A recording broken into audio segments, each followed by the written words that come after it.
रहमतुल्लाहि व बरकातुहू। उम्मीद है तमाम दोस्त अहबाब खैर व आफ़ियत से होंगे और मेरी तमाम माँ बहनें भी खैर व आफ़ियत से होंगी। रब ताला आपको खुश व खुरम रखे तमाम किस्म के मसाइब और परेशानियों से। रब ताला आपकी और आपके अहल खाना की हिफाजत फरमाए, आमीन। आज आप हजरात की खिदमत में जो वजीफ़ा लेकर हाजिर हुआ हो वो वजीफ़ा है रूठी मोहब्बतें फिर से बहाल सिर्फ एक कौम के कमाल से। क्या मतलब? वो करीबी रिश्तेदार, वो करीबी दोस्त अहबाब जो किसी भी वजह से आपसे खफा हो गए हैं, आपसे नाराज़ हो गए हैं, आप चाहते हैं वो मोहब्बतें जो नफ़रत में तब्दील हो चुकी हैं अब वो नफ़रतें फिर एक मर्तबा मोहब्बत में तब्दील हो जाएं।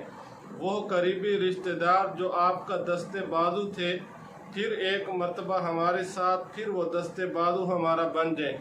वो करीबी दोस्त और रिश्तेदार जो हर वक्त हमारे साथ रहते थे, उनकी मोहब्बतें हमारे साथ थी, उनके दिल हमारे साथ थे, लेकिन किसी भी वजह से, किसी गलत फहमी की वजह से या किसी गलती की वजह से वो हमसे खफा हो गए हैं, नाराज़ हो गए हैं। वो फिर से दोबारा वो खफगान बहाल हो जाए, वो नाराज़गी फिर से दूर हो जाए और वो मोहब्बत आम हो जाए।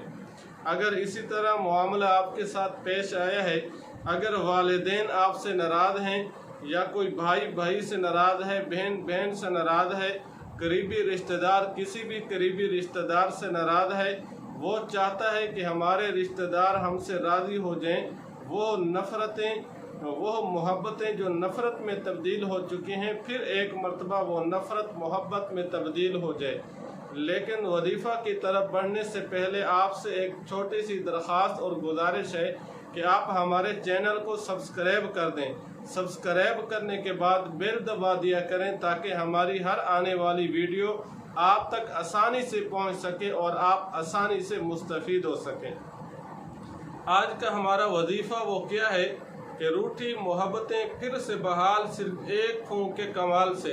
अगर आप चाहते हैं कि हमारी नफ़रतें मोहब्बतों में तब्दील हो जाए, हमारे रिश्तेदार हमसे राज़ी हो जाएं, वो जो खफगान और नाराज़गी है वो ख़त्म हो जाए, तो फिर आपको ये वजीफ़ा करना होगा। इस वजीफ़ा के करने से, इस अमल के करने से इंशाअल्लाह आपके दोस्त और रिश्तेदार आपके साथ उनके ताल्लुकात बेहतर और अच्छे हो जाएंगे। वो वजीफ़ा और अमल क्या है? कुरान मजीद 8वां पारा सूरतुल अनाम की जो आयत नंबर 115 है, वतम्मत कलिमतु रब्बिका सिद्क़न व अदला ला मुबद्दिला लिकलिमातिही व हुवस समीउल अलीम।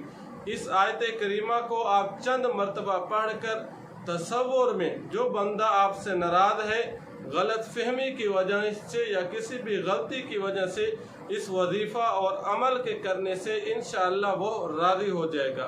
तो आप चंद मरतबा ये आयत करीमा पढ़कर तसव्वुर में उसके चेहरे पर फूंक मार दें, दम कर दें, इंशाअल्लाह वो नाराज़गी और खफगान इंशाअल्लाह कुछ ही वक़्त में या कुछ ही दिनों में ख़त्म हो जाएगा। दुआ फरमाएं अल्लाह रब्बुल इज़्ज़त मुझे और आपको और तमाम उम्मत मुस्लिमा